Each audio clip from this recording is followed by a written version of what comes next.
The grand ballroom of the Henderson estate sparkled under the glow of crystal chandeliers. Nearly 200 guests filled the space, their conversations creating a gentle hum that floated through the air like background music. William Henderson stood near the marble fireplace, his fingers wrapped around a glass of champagne he hadn't touched in 20 minutes. His eyes kept drifting across the room, searching for someone he wasn't sure he wanted to find. Tonight was his mother Eleanor's 70th birthday celebration. The entire Henderson family had gathered, along with business associates, old friends, and distant relatives. William adjusted his black tie and tried to focus on the conversation his cousin Marcus was having about stock portfolios, but his mind was elsewhere, pulled by an invisible thread toward the woman standing near the garden doors. Camilla Morrison looked exactly as she had 15 years ago, when William last saw her walking away from their small apartment in Boston. Her dark hair was styled differently now, swept up in an elegant twist that revealed the graceful curve of her neck. She wore a deep blue dress that matched the sapphire earrings he had given her on their first anniversary. The sight of those earrings made his chest tighten. She was talking to his sister Patricia, both women smiling politely.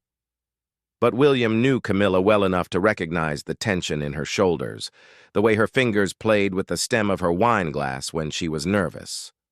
He wondered if Patricia had invited her, knowing the history between them. His sister had always liked Camilla, had been devastated when their engagement ended so suddenly all those years ago. The room seemed to shift around William as memories flooded back. Late nights studying for their law degrees together, Sunday mornings at the farmer's market, planning their future over coffee and croissants. They had been so young, so certain that love was enough to overcome any obstacle, but life had taught them otherwise. William's father, Charles Henderson, had made his position clear. The Morrison family's financial troubles, Camilla's father's bankruptcy, the scandal that followed, none of it was suitable for the Henderson legacy. William had been given a choice: Camilla or his inheritance, his place in the family business, his entire future as he had known it. At 25, William had chosen family. He told himself it was the responsible decision, the mature choice. But watching Camilla pack her things, seeing the light dim in her eyes as he explained his father's ultimatum, had been the hardest thing he had ever done. She hadn't cried, hadn't begged. She had simply nodded, kissed his cheek, and walked out of his life. Now, 15 years later, she was here in his family's home. William learned from whispered conversations that Camilla had built her own successful law firm in Chicago, specializing in helping small businesses navigate financial difficulties. She had married 8 years ago to a doctor named James and had 2 children. The knowledge sat like a stone in his stomach. William had never married. There had been relationships, of course, appropriate women from appropriate families who his parents approved of. But none of them had ever made him feel the way Camilla had. None of them laughed at his terrible jokes or challenged him in arguments about constitutional law. None of them knew that he was afraid of thunderstorms or that he secretly loved romantic comedies. The orchestra began playing a waltz, and couples moved onto the dance floor. William watched as James appeared at Camilla's side, a tall man with kind eyes and silver temples. He whispered something in Camilla's ear that made her smile, a real smile this time, not the polite one she had been wearing all evening. William turned away, unable to watch. He found himself walking toward the library, needing a moment of quiet. The room was dimly lit, filled with leather-bound books and the lingering scent of his father's cigars. Charles had died 5 years ago, a stroke at his desk while reviewing contracts. William had taken over the family business, had proven himself capable of carrying on the Henderson legacy. But standing in his father's library, William wondered what that legacy truly was. Money? Power? The ability to destroy love in the name of family honor? He poured himself a scotch from the crystal decanter and stood by the window, looking out at the gardens where he and Camilla had once stolen kisses during family parties. The door opened behind him. William didn't turn, assuming it was Marcus coming to drag him back to the party. But the soft scent of jasmine perfume told him otherwise. His hand tightened on the glass. "Hello, William," Camilla said quietly. He turned slowly, meeting her dark eyes for the first time in 15 years. Up close, he could see the fine lines around her eyes, the lived-in quality of her beauty that made her even more stunning than memory had preserved. "Camilla," he managed, his voice rougher than intended. "I didn't know you would be here." "Patricia invited me. She said enough time had passed." Camilla moved into the room, her dress rustling softly. She was wrong. They stood there, two people separated by 3 feet of Persian carpet and 15 years of different choices. William wanted to say something, anything, to bridge the gap between them. But what could he say? That he was sorry? That he had made the wrong choice? That he still woke up some mornings expecting to find her beside him? "You look well," he said instead, the words feeling inadequate. "As do you." She glanced around the library. "This room hasn't changed. Still smells like leather and old regrets." The comment was so perfectly Camilla, direct, slightly bitter, touched with dark humor, that William almost smiled.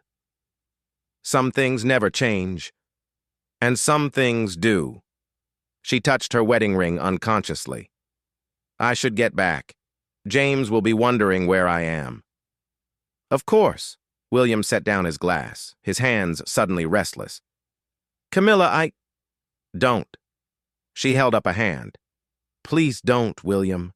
I came tonight for Patricia, for your mother, not for this." She turned to leave, and suddenly William was 25 again, watching the love of his life walk away.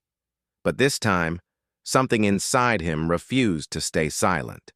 This time, he couldn't let her go without saying the words that had haunted him for 15 years. "I was wrong," he said, the words tumbling out. "About everything. About what mattered, about what I could live with and what I couldn't." Camilla paused at the door, her hand on the brass handle. For a moment, William thought she would leave without responding. Then she looked back at him, and the pain in her eyes took his breath away. "Yes," she said simply. "You were." The door closed behind her with a soft click, leaving William alone with his father's books and his own regrets. He could hear the party continuing in the ballroom, the laughter and music floating through the walls, but all he could think about was the woman who had just walked away from him for the second time. He picked up his scotch and drained it in one burning swallow. Then he straightened his tie and prepared to return to the party. After all, he was William Henderson. He had responsibilities, appearances to maintain, a legacy to uphold. But as he walked back toward the ballroom, he couldn't shake the feeling that he was walking in the wrong direction, just as he had 15 years ago. The party continued for another hour, but William moved through it like a ghost. He smiled at the right moments, raised his glass for toasts, and made small talk with business partners. But his mind remained in the library, replaying those few minutes with Camilla over and over again.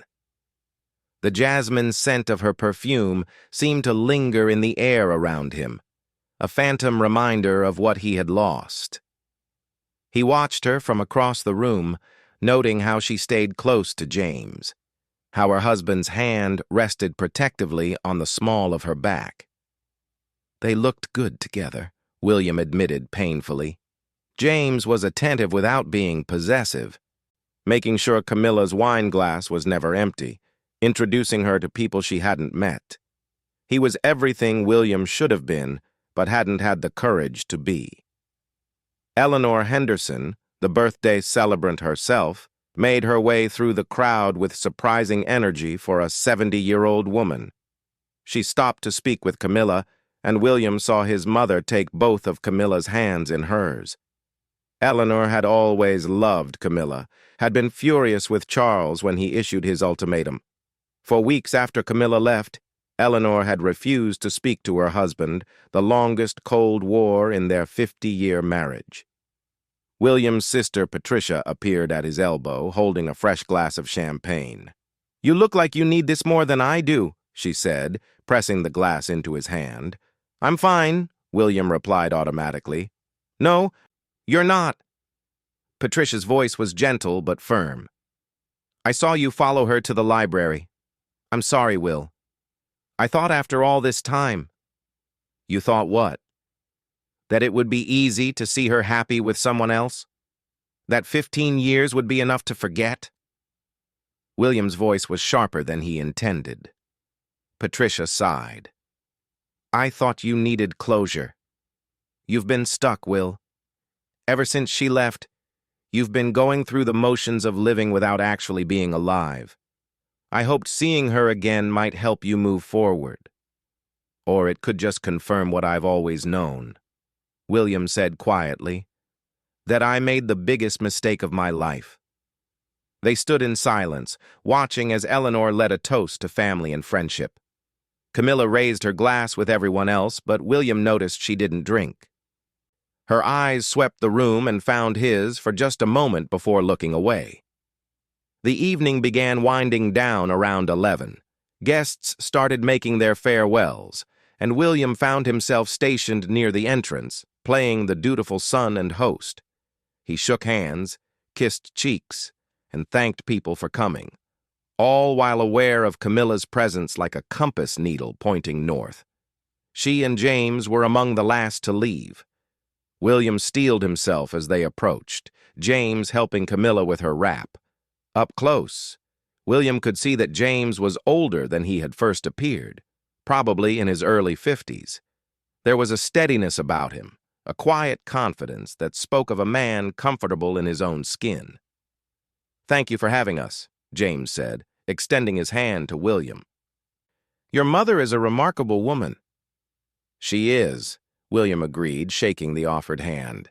"Thank you for coming." James's handshake was firm, his gaze direct but not challenging. He knew, William realized. Somehow James knew exactly who William was and what he had meant to Camilla. But there was no hostility in the man's manner, only a sort of careful acknowledgement. "It was a lovely evening," Camilla said, her voice perfectly polite. She didn't offer her hand, and William didn't reach for it. "Please give Eleanor my best wishes." "I will," William managed. They were turning to leave when it happened. Camilla's heel caught on the edge of the Persian runner, and she stumbled. Without thinking, William reached for her, his hand catching her elbow to steady her. The contact was brief. Just a moment of skin against skin through the thin fabric of her dress, but it sent electricity through William's entire body. The room seemed to stop. Conversations halted mid-sentence. Glasses paused halfway to lips. Even the grandfather clock in the corner seemed to hold its breath. Everyone was watching, William realized. His mother, Patricia, the remaining guests, all of them frozen in a tableau of social awkwardness. But William couldn't let go. His fingers remained on Camilla's arm as she regained her balance. He could feel her pulse fluttering under his touch, quick as a bird's heartbeat. Her eyes met his, and in them he saw everything. The pain, the anger, the love that had never quite died despite all the years and distance between them. "I'm sorry," William said, and they both knew he wasn't talking about her stumble. "I know," Camilla whispered. James cleared his throat gently. "Darling, are you all right?" The spell broke. William released Camilla's arm as if it burned him.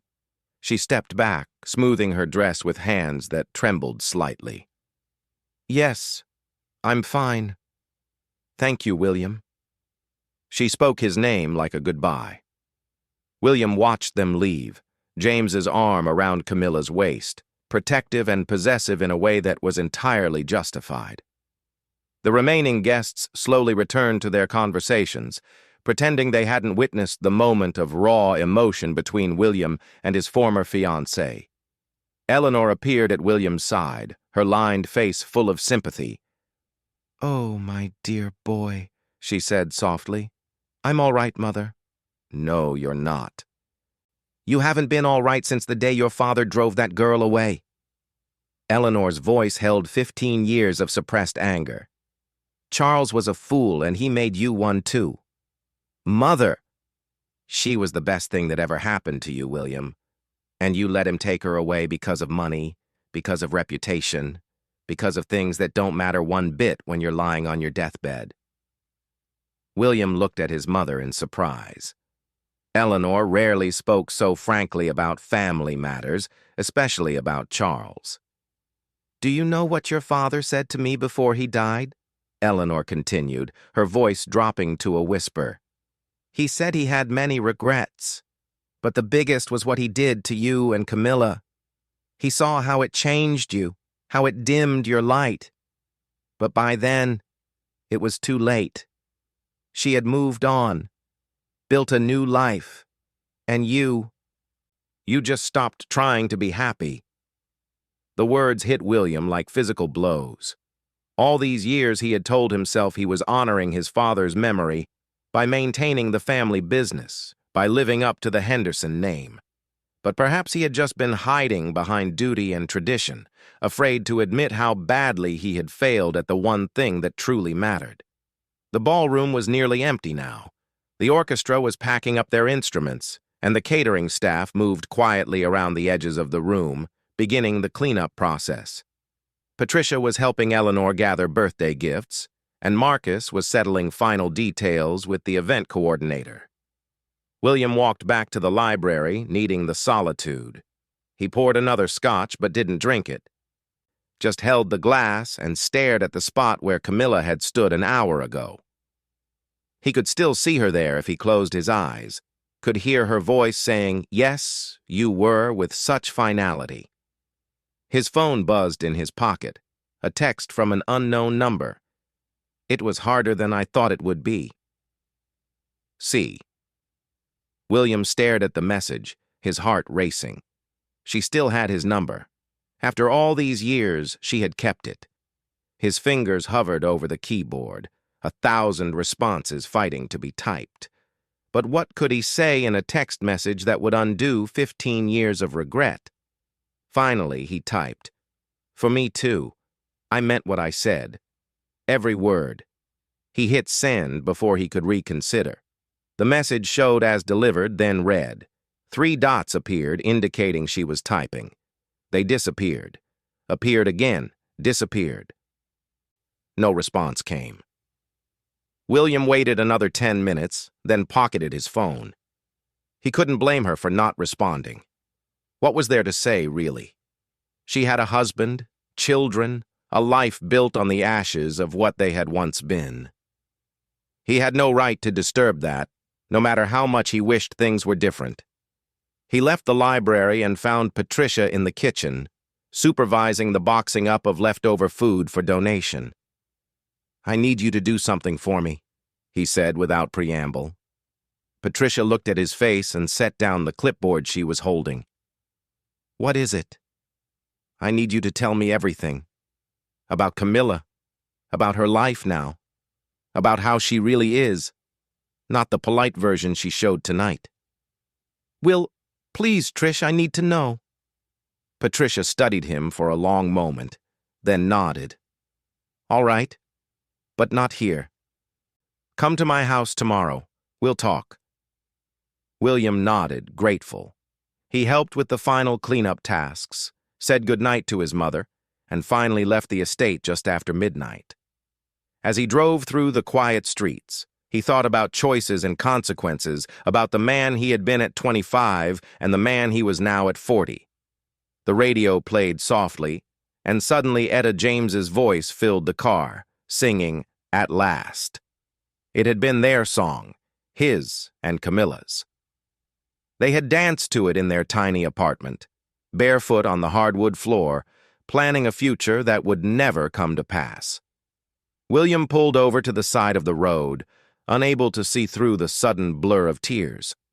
For 15 years, he had kept his emotions locked away, hidden behind duty and responsibility and the Henderson name. But tonight, seeing her again, touching her for that brief moment, had shattered all his careful control.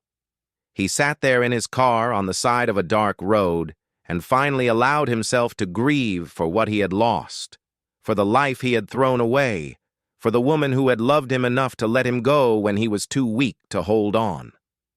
The next morning arrived gray and drizzling, matching William's mood as he drove to Patricia's house in the suburbs. His sister lived in a colonial-style home with her husband Robert and their 3 teenagers.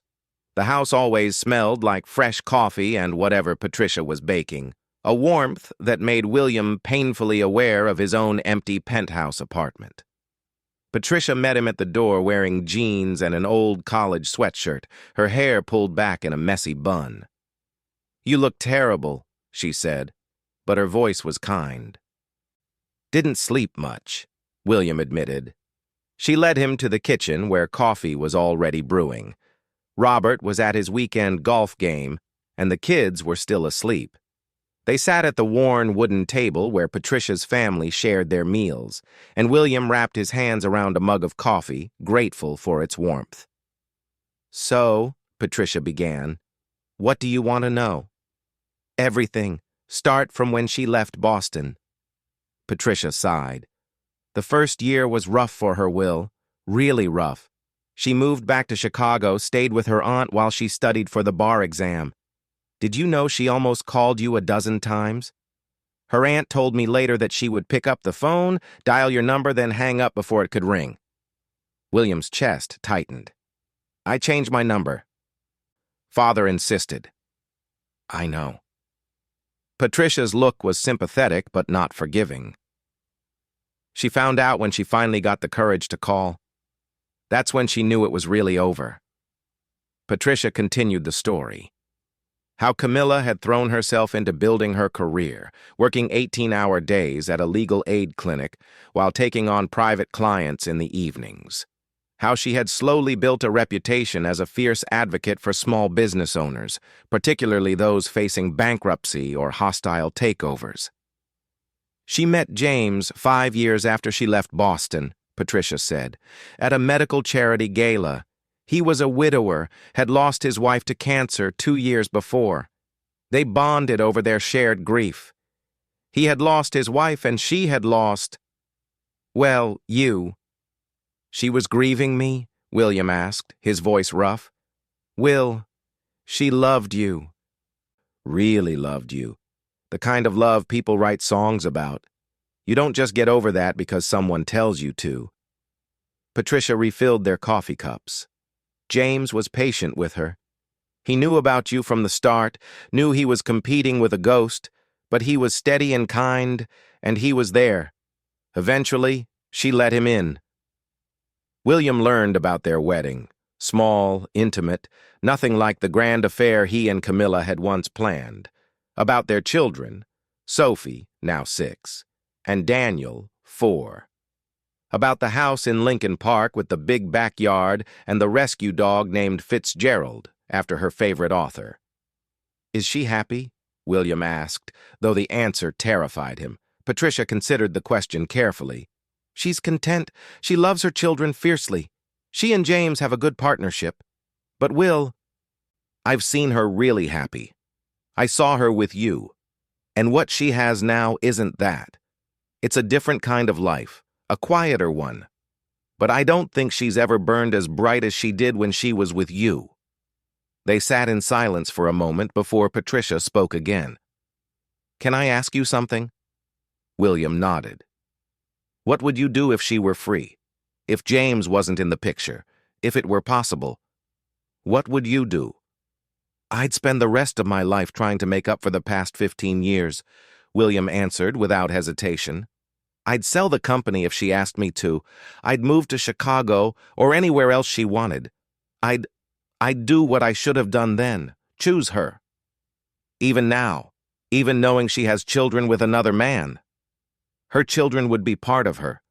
I'd love them because they're hers." William was surprised by how easily the truth came. But it's a moot point, isn't it? She's married. She's built a life. I have no right to want anything from her. Patricia reached across the table and squeezed his hand. I'm sorry, Will. I'm sorry I invited her last night. I don't know what I thought. No, William said firmly. I'm glad you did. Seeing her again, knowing she's all right, it's painful, but it's better than wondering. He left Patricia's house an hour later with a strange sense of resolution. The rain had stopped, and weak sunlight filtered through the clouds. William drove aimlessly for a while, thinking about everything Patricia had told him. Eventually, he found himself at the cemetery where his father was buried. Charles Henderson's grave was marked by a simple granite headstone, nothing ostentatious despite the family wealth. William stood there, hands in his pockets, trying to make sense of his feelings. She was there last night, he said to the stone. Camilla, you probably wouldn't have approved. She's still a Morrison, after all, still from the wrong side of the tracks in your book. The cemetery was quiet, except for the distant sound of a lawnmower. William continued his one-sided conversation. Mother says you regretted it, what you did to us. I want to be angry about that, but what's the point? You're gone and the damage is done. I made my choice and I've lived with it. But seeing her again... He trailed off, unsure how to articulate the tumult in his chest, the way his heart had stopped when she walked into the room. The electricity of touching her arm, the vast aching emptiness when she walked away. I'm 40 years old, he said finally. I've spent 15 years as half a person going through the motions. I thought I was honoring you, honoring the family. But I was just afraid of disappointing you, afraid of being cut off, afraid of choosing love over security, and now it's too late. A hand touched his shoulder, and William nearly jumped out of his skin. He turned to find Eleanor standing behind him, dressed in black with a small bouquet of Charles's favorite roses. Mother, what are you doing here? It's the 15th of the month, she said simply. I always visit on the 15th. William had never known this. 15 years of monthly visits, and his mother had never mentioned it. Eleanor moved past him to place the roses in the holder by the headstone. She stood there for a moment, her lips moving in quiet conversation with her deceased husband. Then she turned back to William. It's not too late, she said. Mother, I'm not suggesting you break up a marriage, Eleanor clarified. That would be wrong, and Camilla wouldn't thank you for it. But it's not too late to change how you live your life going forward, to stop hiding behind the Henderson name and actually live. I don't know how, William admitted. I've been this way for so long. Start small, Eleanor suggested. What did you love before your father started grooming you to take over? What made you happy? William thought about it. I wanted to do pro bono work, help people who couldn't afford good legal representation. Camilla and I used to talk about opening a clinic together. So do it, Eleanor said simply. You have more money than you could spend in 10 lifetimes. Use some of it for good. They walked back to their cars together, Eleanor's arm linked through William's. As they reached the parking area, she stopped and looked up at him. I have something for you, she said, reaching into her purse. She pulled out a small velvet box, worn at the edges. I've been keeping this since Camilla left. William recognized the box immediately. Inside was the engagement ring he had bought for Camilla, a vintage Art Deco design with a sapphire center stone surrounded by tiny diamonds. He had sold everything else from their life together, donated furniture and books and kitchen appliances. But the ring had disappeared, and he assumed Camilla had taken it. She left it with me, Eleanor explained. Said she couldn't bear to keep it, but couldn't bear to throw it away either. I've been waiting for the right time to give it back to you. William stared at the ring, remembering the day he had bought it. He and Camilla had been window shopping in Beacon Hill when she had stopped suddenly, transfixed by this ring in an antique store window. "It looks like the night sky," she had said softly. He had gone back the next day and spent 3 months of savings on it. "Why now?" he asked his mother. "Because you need to decide what to do with it," Eleanor said. "Keep it as a reminder of what you lost, or let it go and move forward. But stop living in limbo, William. It's not fair to you, and it's not fair to anyone who might want to love you in the future." That evening, William sat in his home office, the ring box open on his desk. He had also pulled out a leather journal he hadn't touched in years, filled with plans he and Camilla had made. Their law clinic idea was sketched out in detail: location possibilities, funding sources, types of cases they would take. He picked up his phone and scrolled to the text from Camilla. Her number was still there, still saved under C in his contacts. He had never been able to bring himself to delete it, even when he changed phones. Before he could lose his nerve, he typed, "I'm thinking of opening a legal aid clinic. Would you be willing to give me some advice? Professional consultation only." He stared at the message for a full minute before hitting send. This time, the response came quickly. "The William I knew would have asked for forgiveness, not permission. But yes, I can offer professional advice. Tuesday, 2 p.m., coffee shop on Michigan and Oak." William's heart hammered as he typed back, "I'll be there. Thank you." Tuesday arrived with unseasonable warmth, the kind of spring day that made Chicago feel like a different city. William arrived at the coffee shop 15 minutes early, claiming a corner table and trying not to fidget with his coffee cup. Camilla arrived exactly on time, dressed in a business suit that made it clear this was a professional meeting. She had a leather portfolio with her and reading glasses perched on top of her head. The overall effect was intimidatingly competent. "William," she said, sitting down across from him. "Thank you for coming," he said formally. "Before we start," Camilla said, her tone businesslike, "I need to be clear about boundaries. This is a professional consultation. I'm here because I believe in legal aid work, not for any other reason." "I understand," William said, though the words tasted bitter. For the next hour, they discussed the logistics of starting a clinic. Camilla's expertise was evident as she walked him through necessary steps, potential pitfalls, funding mechanisms. She had brought sample documents, contact information for other clinics, even architectural plans from her own office renovation. William found himself mesmerized not by the information, but by her passion for the work. This was the Camilla he remembered, brilliant, driven, compassionate. When she talked about her clients, about the families she had helped save their businesses, her face lit up with the same fire that had first drawn him to her in law school. "You've built something amazing," he said, when she paused in her explanation. She looked at him sharply, as if suspecting an ulterior motive. "I've built something necessary," she corrected. "There are so many people who need help, William. People who the big firms won't touch because they can't pay." "We were going to do this together," William said quietly. The words hung between them like a bridge over dark water. Camilla's professional mask slipped for just a moment, and he saw the pain underneath. "Yes," she said. "We were." She began gathering her papers, clearly preparing to leave. William knew he should let her go, should be grateful for the hour of her time. But the words came anyway. "I still love you." Camilla's hands stilled on her portfolio.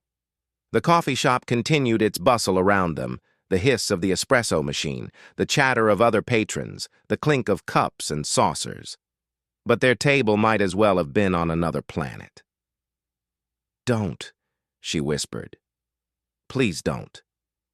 "I'm not asking for anything," William said quickly. "I know you're married. I know you have a family.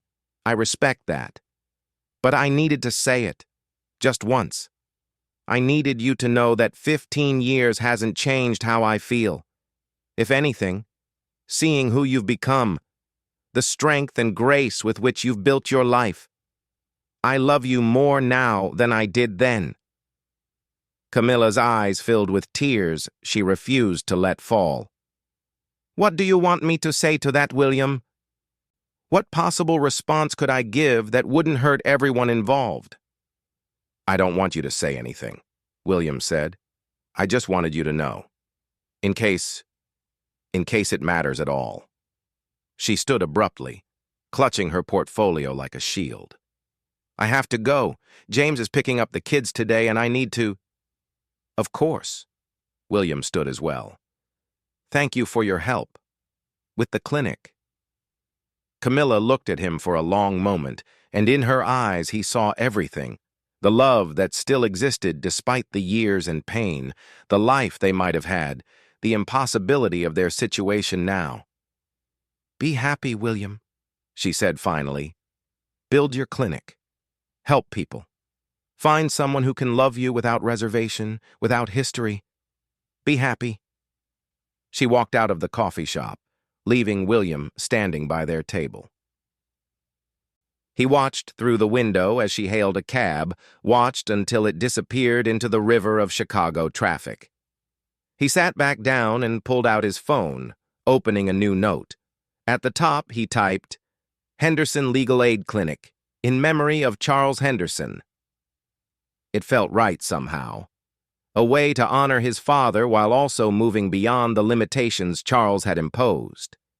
Over the next months, William threw himself into creating the clinic with the same intensity he had once applied to corporate law.